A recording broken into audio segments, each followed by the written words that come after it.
Penn State football is heading into a surprisingly important game against Maryland this weekend. They sit at 5-3. Both teams have had 3-game Big Ten losing streaks and are at a crossroads late in the season. Penn State had their open practice yesterday. Myself and Nate Bauer, senior editor at Blue White Illustrated, were there. We're here to tell you about what we saw, what we heard, and what we felt from Penn State football. So, Nate, as always, just want to open with your impressions of what you saw last night at practice. I mean, I think certainly we're at the stage in the season when interesting observations are starting to run thin, right? Like, yeah, a lot of it is on repeat at this point. Yeah, I mean, look, like I kind of feel this way about this week and this game in general, that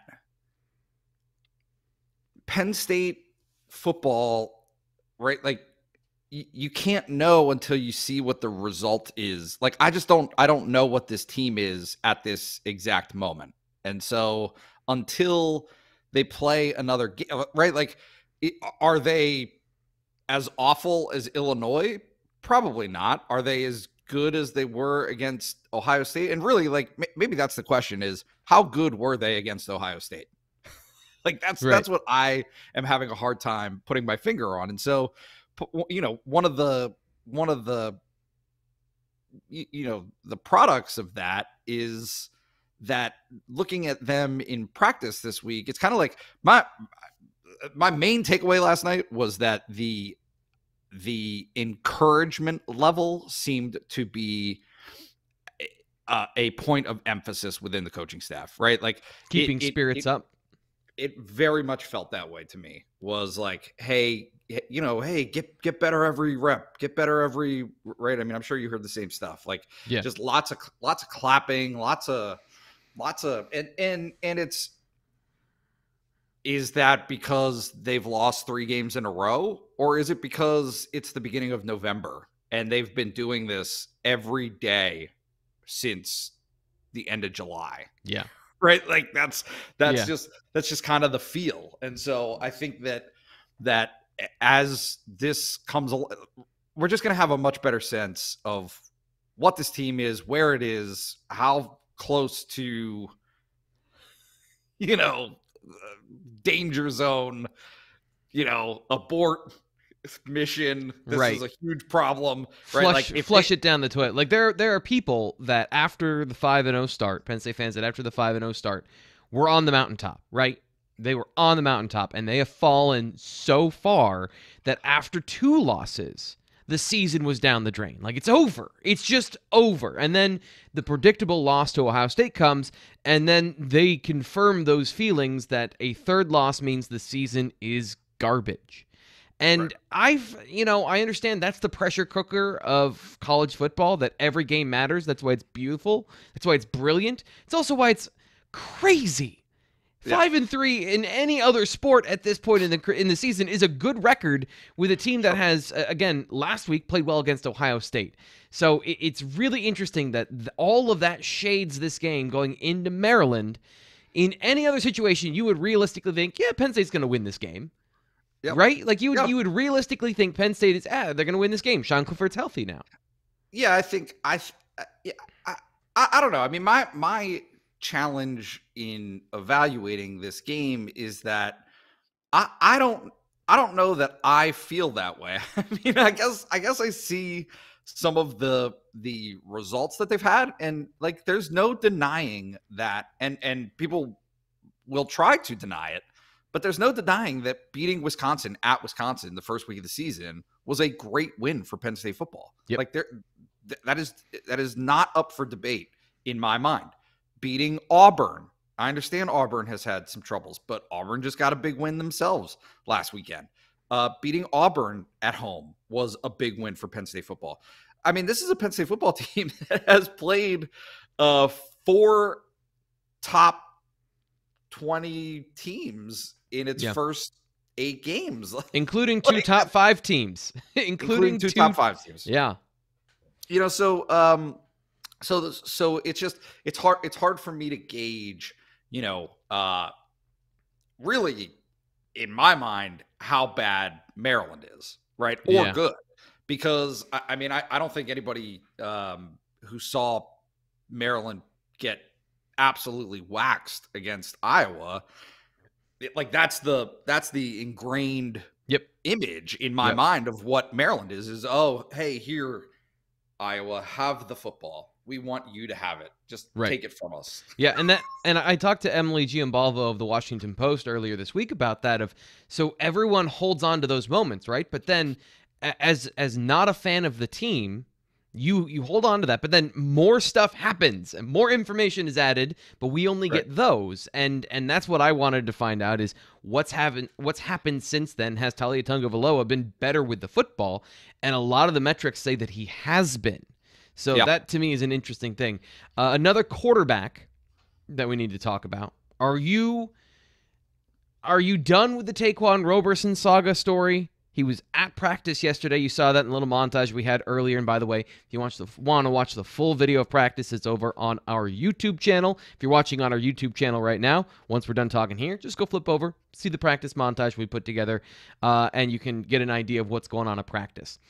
Ta'Quan Roberson back. James Franklin said he missed some time due to some limitations. Are you interested in that story at this point? Nope. Right. Nope. Not at all. Doesn't matter. Just in general, but this has been the conversation since July. Penn State football has. I'm trying not to be dramatic about this, but he's not ready for that. That's not what his role is. It's not what it was supposed to be. He's supposed to be the third string quarterback. Second string quarterback left. Penn State was unable to replace the second string quarterback, and the third string quarterback isn't ready to move up to second string. So I kind of understand bottom line, ready or not, you got to be ready. Fine. But it doesn't change the reality of what the situation is for Penn State, which is if Sean Clifford, one, isn't playing, they're especially in trouble, and two, isn't playing well, they're very in trouble. He is a clear barometer of what their success is going to be as a program. And I don't think that any amount of conversation about the backup really changes that. And so my expectation this week is that Penn State will win if Sean Clifford plays well. They will lose if he doesn't. Yeah. And you can see here some of the things that kind of go into that is Sean Clifford and Taulia Tagovailoa are the two most prolific passers, not the most productive, the most prolific passers in the Big Ten. With the number of passes they've thrown and then the passes to the certain parts of the field. And if you watch the show this week, you've seen some of this information. So it is clear what these two teams want to do and what they want their identity to be, and it's all tied to how their starting quarterback is playing. And I guess that's what when I start with, any other time of the year going into this game against Maryland, other than 2020, anytime you go into this game, and even last year, you were expecting Penn State to win that game. And that now the reality has shifted. Even though Sean Clifford showed last week he was healthy enough to execute an offense and play with the number 5 team in the country. And yet fans still have a certain perception of this because of the way the last 3 weeks have gone. And I guess that's where when you talk about the encouragement and the way that the coaching staff was talking to players, I do believe that it is January. November. Feels like it's January. It feels like we've been doing this for 6 months. But also because there was legitimately positive things that came from last week. And also the pressure is off. Again, all of those expectations, the pressure of being perfect is off. They have 3 losses. They're not going to any majorly significant implications for the rest of the season. Now it's about playing and getting better, and I do think some of that pressure is relieved, and all you have to do is avoid the tank. Is that? I mean, do you seem to be like, yeah, well, sort of. So what do you not agree with there? Well, no, I go a little back and forth. The first thing that I object to, and this is a different conversation, but I don't think that Penn State football is in a position right now this season after last season to assume wins. Like that has to be out the window. Is you look at these two programs, you see that Penn State has more better players and therefore is supposed to beat Maryland. I understand that, but it's been a while since Penn State could predictably beat, or like that you think that they should be an assumed win against a Indiana, right? Mm-hmm. Maryland. Like, I'm not saying Illinois, like that's something else. But some of these middle of the pack Big Ten teams, like Maryland's 5-3. They're not terrible. Like they got problems. I don't think there's any question about that. And some of the problems parallel Penn State's problems in terms of injuries. Yep. So that's the first thing. And then the second thing is I do think that there is a certain amount of pressure attached to avoiding the tank, right? Like that comes with its own situation of, okay, well, yeah, now maybe the stress and, that, like you said, that pressure cooker of trying to make the playoff. Okay, that's off the table. That's fine. Yeah. And I'm not going to suggest that Penn State is like packing it in or that they have packed it in. If anything, I think it's the opposite of that. This is a team that really is brainwashed into let's just compete every rep that we possibly can. Yeah. Yeah. But there's a backside of it of, hey, these things that we wanted are gone, but on the flip side, if we don't avoid a loss here, this is going to be 4 in a row. All of the shades of last season will come rushing back. I'm not, and this is my point. I'm not assuming that they are taking it easy. I'm not assuming that they are in any way packing it in, but more so the stress that you see early in the season of we have to win this game, 1-0, 1-0, 1-0, with the context of we can go where we want to. Now you've got more information of those big goals are now done. So let's focus on and really go 1-0. Like at this point, really what you're playing for is the next game. There is no other big thing in the back of your mind. As much as you want to be fully focused on the game in front of you, you're fully focused in the game in front of you because of the larger motivation. The larger motivation is gone. So now it's just, hey, let's go play football and let's win this game. And that's what I'm saying about the vibe of what I got from them is, hey, let's go play football and win this game. Screw all the other stuff. Screw the bigger, louder noise. Let's go beat Maryland. That's what we want to do this week. Yeah, I tend to think that is fairly consistent about Penn State football in general, right? I mean, not, and obviously the results conflict that statement from the Illinois game, but I do think that they thought Illinois was the most important game on the schedule, right? Like the next game is always, it just takes that paramount importance within this program. And I mean, I don't want to be fixated on it, but I think that I don't think that you could say that they didn't play hard in that Illinois game. Are you saying that people think that, or that I was insinuating that? No, not you. I'm just saying in general, like it seems to me like I don't really ever question the effort. I don't like that does not seem to be something that's lacking, right? I mean, even right. I mean, it's just, it's always there. The effort is always there. It's just, sometimes they don't have it. There's a difference between effort and execution. Like effort and execution are very different. So the defensive line outside of the young tackles that were in a new position against Illinois, the rest of the defensive line didn't play particularly well. Some of the other depth players at the edge defender position, some of the other linebackers, they just didn't play well. And like that happens. You sometimes have a bad game.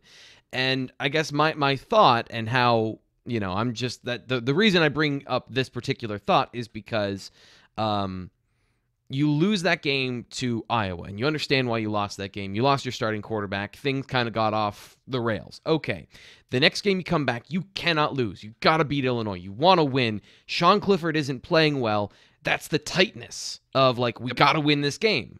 And I understand we got to win this game because we got to win this game, but we got to win this game because we know we just lost one. We've got to win this game. And then you don't. And then you go into Ohio State and you perform well because you always do in that game. Always play well in that game. And then now it is, let's play Maryland. Let's just truly focus on this game, not worry about what happened, because we played well against Ohio State. We know we can do it.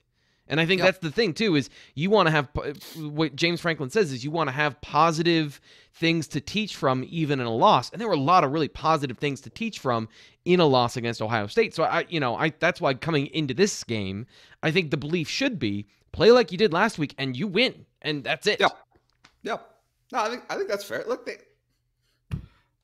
they got to get their mojo back. I mean, I mean, and they had it last week. I mean, that like you're saying, that is if you have a reason for optimism as Penn State football right now, to be able to avoid losing 4 in a row and to just simply get a win this weekend, it's that Penn State has, absent last year, traditionally played pretty well against Maryland. Yep. Right. I mean, that's kind of self-evident. And in general, there were positive things. There were a lot of positive things that you can build on from last week. You presume that the quarterback is going to be healthier this week than he was last week. Go from there. And a couple of, I mean, it's not just even Clifford. I mean, you've started to see people who have been hurt through the middle section of the season or the beginning of the season start to make their way into into the conversation, including not injured, but James Franklin said it this week. Devon Ellies and our second guy. Keziah. Yeah. No, those guys weren't ready for the second half at Iowa. They had a foundation to work from against Illinois and then played pretty well against Ohio State. And so that natural trajectory of 3 games has, really helped them settle in, and you would expect them to play well again this week. I want to get to a couple questions that I got on Twitter this week, so I want to start doing a mailbag session here with Nate on Thursday. So if you are watching this and you want to get a question out on Twitter, at Thomas Frank Carr, at Nate Bauer BWI, you see that down there on the bottom. We'll be getting to your questions throughout the week, and we'll get them here on this Thursday show in particular. But first, Blue White Illustrated, Nate Bauer, he didn't move, but we all have a new home. Blue White Illustrated's new home. From the founder of Rivals and 247 Sports comes the next generation of high school and college sports fan experience. It's called On3. You see it up in the corner there of my shot. On3 is going to change the way you follow Penn State sports with new technology and a 21st century approach to recruiting. More information, more data. They're going to have all kinds of different ways you can research where prospects come from and, in general, what states, what schools, and then more predictive ways of determining where a guy might go. It's all super exciting. Check out our recruiting podcast with Greg Pickle and with Ryan Snyder. They had Charles Power. He is the head of On3 Recruiting to explain what they're doing in that area. All in a new place, BWI, everything we've been doing all season long, and it's just for $1. Get the first year for just $1. Link will be in the description of every YouTube video here. So if you're watching here or if you're listening to our podcast, just scroll down in the description. You'll find the link to join On3 for $1. Some of the questions that I want to get to. It's $1. It's $1. Do you have $1? Honestly, not on me, but I was just thinking that, I have to look. I have access to one. Ooh, look at this. I have 2 subscriptions right here. Look at that. Woo! That's all you need. And I'm a millennial. I never have cash. So, yeah, the only thing in here is coupons. I want to get to this because there's some interesting questions that's going to lead into a conversation that James Franklin talked about last night. The first one, though, is how much do you feel A lot of this offensive woes can be attributed to Mike Yurcich having to utilize player builds that may not necessarily fit the mold of his offense's style. So we talk about the way this offense is operating as if this is the way it's intended to operate. And I think Jamie Hamlet makes a good point. Do you think that that is a part of what's going on this year offensively?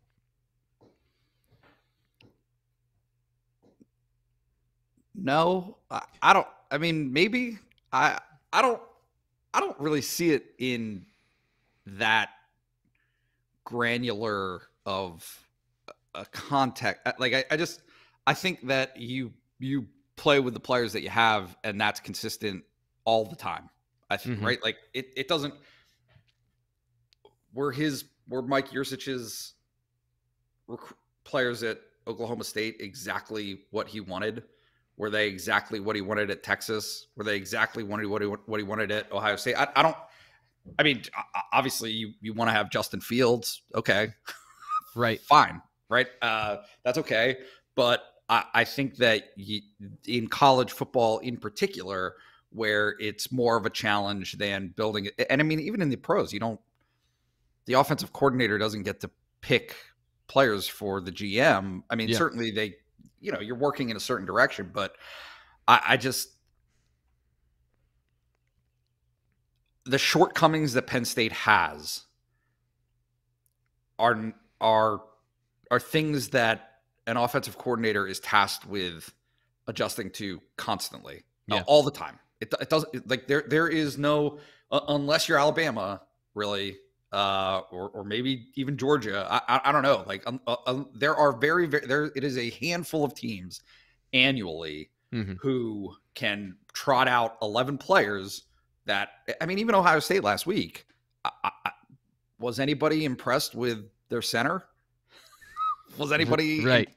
Like there's just those are just things that you have to work with. It's not always exactly the way that you want it to be. So I guess what I don't understand about the question is what is the player build that Mike Yurcich would prefer? Like longer receivers? So one area that when I read this question that I thought of was going back and watching the Oklahoma State film, because I think that's where you have your largest sample size of him really being in control, being part of the recruiting process.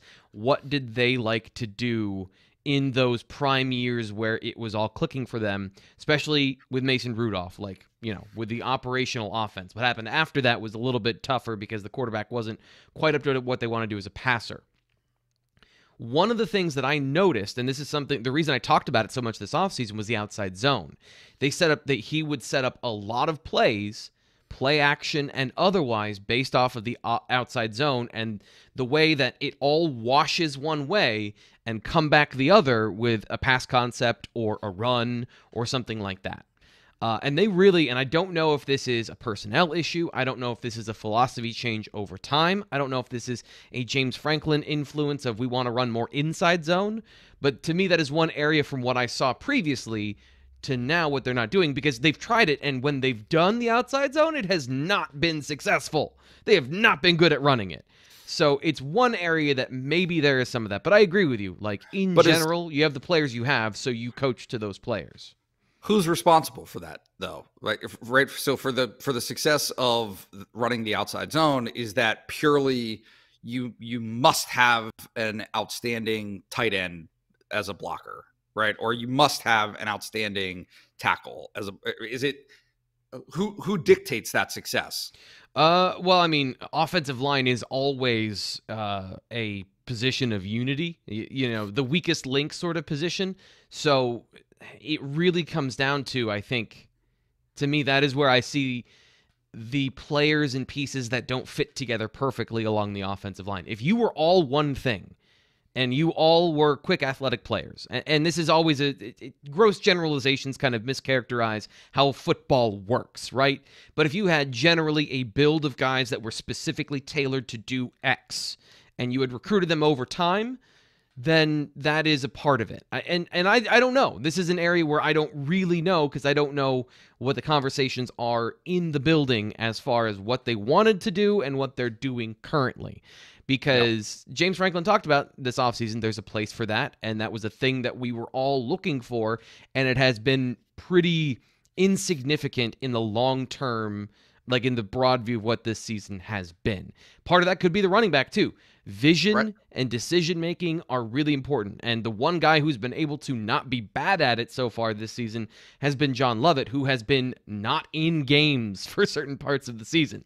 So, that might be a personnel issue. That might be a philosophical one, but it is one that I've noticed as far as that particular thing. And then the vertical passing game. Do you think Penn State has an excellent vertical passing game skill set across the board? Yeah, no, I mean, just hearing you talk about this makes me think about what I asked James Franklin on Tuesday at the press conference about the explosive plays out of the running game or lack thereof. Yep. And the way that this always tends to go is you can't isolate these elements on their own. None of them happen in a vacuum. Yeah. So the fact that Penn State can't do that one element, right? Break off one 50-yard run a game, one 40-yard run a game. Because Penn State can't do that, it impacts elements of the passing game. It impacts elements, right? Like, it just, all of it plays together as to not only what you can do, but maybe more important, what you think you can do. Yeah. As the play caller, if you don't have any confidence that what you want to run here is something that you can execute, again, not on its own, but 8 out of 10 times. Right. Right. Like right. That's is if you can't do it, then you're going to stay away from it. And so, I mean, I just, it is this tangled web of things offensively for Penn State this season that have not particularly worked well together. And so that those absences of certain ingredients in the offense, honestly, they have a ton of effect. I mean, I'm just, maybe I'm more down than other people because I've been having this conversation all week. Like, Penn State's season high against a Power 5 opponent is 28 points. Yep. The sample size is large enough. They don't score enough points. You fix it. I don't know how to. Yeah. So that's what people have been asking me all week is like, okay, so what about X? And I threw out the idea on Twitter, why not put Parker Washington in the backfield? I mean, he's bigger than Devin Ford by weight, and there are smaller guys in the NFL that run the ball, and he's faster than anyone else they have. Another guy, PSU 87 brings up that I wanted to see all season long, and we've really seen carry the ball exactly 3 times. Do you believe there's any way they let Keziah Holmes get some shots over the last month? A guy that has speed, but we haven't seen this year. Nate, usually in that situation, there's a reason, right? And what do you think? Do you think over the last month we might see a glimmer of some changes with some young guys in general, not just Holmes? Yeah, certainly I think Devin Ford's status moving forward would impact that. Right? Like, I just, you want to have 4 available and play 3. So if Devin Ford isn't available, then yeah, I would think that, because you're getting to the point where you can maintain a red shirt. I don't know. Has Holmes played? He's played in 2 games, I think, 2 or 3. Okay. So he should have at the minimum, or at the minimum 1 more. But that's a break glass in case of emergency situation. Where you've already utilized him a couple of times. You've got, presumably with a bowl, 5 games left. I think it's unrealistic to think that a guy who they chose to redshirt this year is somehow going to emerge as the best option in their minds late in the season, just because the other guys, like, there's a little bit of bias in this, right? Like, if you're the coach, you've made the decision, and just because it hasn't worked out the way that you want it to, doesn't mean that you're considering your original decision to be wrong. Right. And so that's barring injury, a rash of injuries. I don't see that as taking a 180 to say, oh, well, because like nothing else has worked. So the guy that we deemed expendable at the beginning of the season, now we're going to shoot him to the top of the list. I don't see that happening. Keziah Holmes has played in 2 games so far. I want to double check in case there were special team snaps I didn't see. But yeah, he only ran the ball 3 times. He has 5 total offensive snaps. And he played in the Ball State and the Villanova game. The Marquise Wilson I threw up there as well. Talk about a storyline that vanished this year of Marquise Wilson, the guy who plays on both sides of the ball, doesn't play on either side of the ball right now. So it's an interesting situation. And I'd say everything's interesting. That's why I'm talking about it. There are players that we have been introduced to over time that quietly disappear from the picture. And that part is like, there's a reason that's going on behind the scenes. And then fans go, well, what about this? And that's the decisions that have been made over the last month and a half that we just haven't been privy to. Yeah. No, but like Marquise is less interesting probably than we think, in that they don't need him in the secondary this season. And presumably he wants to be a receiver. Yeah. Well, you can't learn to be a receiver at this level reliably and effectively in 6 months. And so now you're given this opportunity to hit pause, play. If you can save a red shirt, I mean, you might not need it, but if you can save a red shirt, use that red shirt and get your reps where necessary and where available, and get better.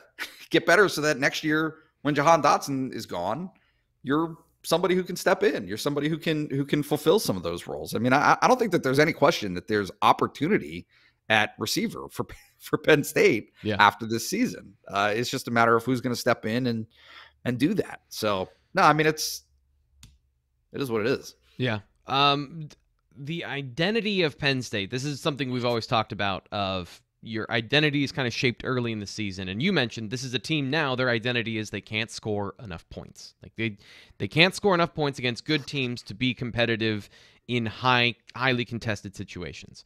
So what do you do in those situations? And that's one thing that I think is It is a really critical thing this weekend between 2 teams that I think have a similar problem in that area.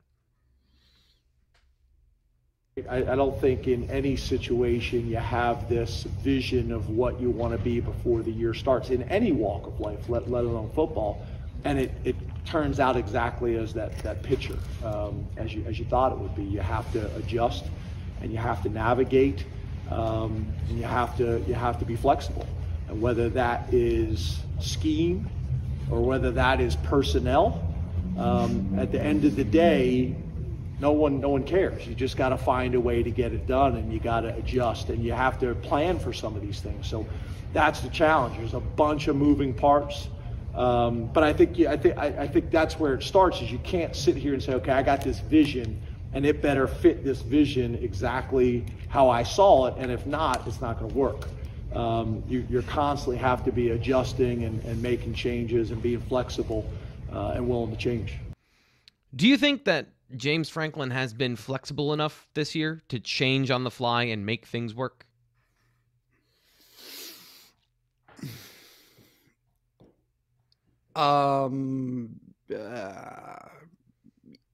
Yeah, I think, I mean, I don't know. It's hard for me to look at this season and determine that right this second, in the sense that they abandoned the original plan last year. There's no question about that. The identity and the character of the team that emerged in the second half of the season had virtually nothing to do with the team that they were trying to be at the start of the season, which was explosive, all that stuff, right? Like they went 180 and decided to be not explosive, run the ball, right? Which they did. They did that effectively. the way that this season has gone for Penn State, I'm not sure they're convinced. Let me say two things. One, I do think that they tried to change their identity for the Illinois game. They wanted to win a 21-17 game. Right. That was what that game was supposed to be. They understood that they could not be the team that they were in the first quarter against Iowa that scored 17 points in 18 minutes, right? Like that went out the window. And so to me, that is a sign of flexibility and changing as it's dictated to you, as your circumstances dictate. However, the return of Sean Clifford reopens that possibility. Right. And in a lot of ways, I mean, I don't know that they have another choice given how bad the running game has been this year. They can't turn into a ball control team because they don't have ball control. It's not right. It's not an option. It's not an option for this group. So the elements of wanting to continue, they've played fairly good complementary football. The defense has done well with field position and just generally limiting rushing yards outside of obviously the Illinois game. They've done very well with sudden change. And Jordan Stout has been very good as a punter, flipping field position. So like all of those things that I think that they were at the beginning of the season, they still have the opportunity to be those things right now. Mm-hmm. But they have it. I'm not opening any eyes here, but like losing your starting quarterback. Yeah. Really impacts that. It really impacts what you're able to do. This is, I would say, for what they wanted to be at the beginning of the season, when they finally got those single coverage plays down the field or busted zones against Wisconsin, where they were bringing pressure and it was either a soft coverage shell or one-on-one. After that, every team said, okay, that's not happening for Penn State anymore. And Mike Yurcich and the offense have adapted, and they have become a ball control through the air team. They have gone on 10, 13, 15-play drives, dinking and dunking the ball down the field. But it remains that they can't hit those big plays, which we've talked about all week long, and James Franklin said they want to be more explosive. So those are all things that are those are adjustments from what you wanted to be. One thing that I think is interesting in this game, because again, go ahead. They're still trying, right? Like, I mean, you never give up on things like that. Exactly like it's not as though they didn't take shots or haven't wanted to take shots. They lost the game. I don't want to put it in that term, but the final interception at Ohio State was because they were trying to hit Dotson in man coverage. Yep. Like that's it. They're trying to go 50 yards down the field, and then Clifford got either hit or pocket collapse, whatever. The pressure was too much. So no, I mean I think that they have maintained wanting to do that. They just haven't made the plays to be able to do so effectively. Mm-hmm. They haven't won enough of those single man coverage opportunities and situations this season. Well, I'm glad you brought that up because that has been something that I was taking a look at because of the way Maryland wants to play defense.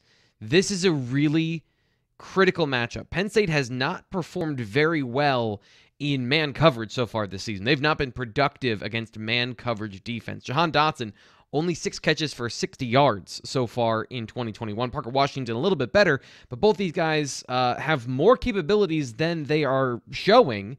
It's just this to me is another part of an area where if you're going to pressure, and that's usually what happens when you play single coverage, you either pressure or you're adding other players into the coverage route, in deep responsibilities. And so far, Penn State hasn't been able to beat that consistently this year. It's one of the matchups I'm really watching for in this game because that's what Maryland wants to be, but they're not good at it in the secondary. So how does this break out is really what I'm wondering in this game on Saturday. Well, I mean, Dotson probably doesn't see a lot of man coverage, does he? Like, do you know what the opportunities are for him? So he's had 14 targets, which is top 10, I think. For sure top 10, maybe top 5. I was looking more at specifically targets and yards and receptions. But yeah, Penn State sees a lot of zone coverage, and he does well against zone. But when teams do go into man coverage, it was one of the storylines coming out of Ohio State was when they sent a 6-man pressure, Sean Clifford didn't necessarily execute those plays. And that's the part where this is a little bit of it's a little hard to parse out between the receiver and the quarterback of if he doesn't throw the ball, they don't get the opportunity. Yeah, well, I mean, and that's, correct me if I'm wrong, but a little bit of what Wisconsin was doing at the beginning of the season. Yep. Right? Like, and that's I mean, it always felt to me like that was the foundational element of, or the equation that needed to be solved was, can Penn State give Sean Clifford enough time through its pass protection? And that's everybody. That's tight ends, running backs, offensive line. Can Sean Clifford make the right play, make the right decision, right? Can he escape the pocket? How does his health impact that? And then once the ball gets out, can the receivers make a play? So no, I mean, it's like that's been one of the things. Well, I was just going to say, like, in a game like this, I think that Maryland's mindset, right? Like we're asking, okay, well, how's that going to go if Maryland isn't very good in the secondary under those circumstances? It's worth the risk. It's worth taking that chance because you know that Penn State can dink and dunk you to death. Penn State is able to do that. You know that your offense isn't going to put up 35 against this Penn State defense. And so there are calculated risks involved. And if it you know, like it sounds more gambly than it is, but you only need a couple of those. Ohio State only needed a couple of those pressures to upend the game and to win the game. And so if Maryland does the same thing, maybe it doesn't work out, but at least you took a shot. At least you tried. So, you know, I don't know. It will be interesting. It's the part that the injury I think has affected the most is this particular area of the passing attack for Penn State, because Sean Clifford in blitz situations early in the season, what he was doing was he was escaping the pocket, and if you don't corral him in the pocket, and one of the sacks that he took, somebody asked me, did they rattle him or something? No, he was trying to escape. It was man coverage. He was going to pick up the first down. Ohio State is just more athletic, and they actually got him at the line of scrimmage. He hasn't been able to break the pocket against man coverage and pick up those big chunks since the injury. And that, to me, is a big part of this game, is if that is Maryland's plan of attack. And this is why identity to me came up this week, is Maryland wants to blitz and play man coverage. They want to dictate the action. And I don't know that they're able to do that. That's really my biggest question is, are they able to do that? I don't think they're going to be able to. And you saw they're injured on both sides of the ball. That's why I'm going with Penn State in this game. I think to me, with all that information, I think it's pretty clear Penn State should win this game. It'll take a big swing in one of those key factors we've talked about today to make it anything other than that. What's your number? Penn State could get to 35. I think this is the game where Penn State, now they're healthier in the secondary. They may have more resources there now than they did previously, but I don't think that even when they blitz, they're not good at it. So this is an area where I think Penn State could get to 35. I'll hedge and say they hit their season high of 28, maybe 31. 31. There we go. Perfect number. Okay. All right. Yeah, I can live with that. I don't have them getting that high, but okay. We'll see. That's why they play the game. Certainly is. We'll leave it at that here on the BWI Daily Edition. That's Nate Bauer. I'm your host, Thomas Frank Carr. Nate, thanks today for always coming on. It's always fun talking Penn State football with you. No, it's fun talking Penn State football with you. We'll be back tomorrow on the BWI Daily Edition, wrapping up your week with Ryan Snyder's Best Bets and more recruiting news as we move to On 3. Make sure you subscribe.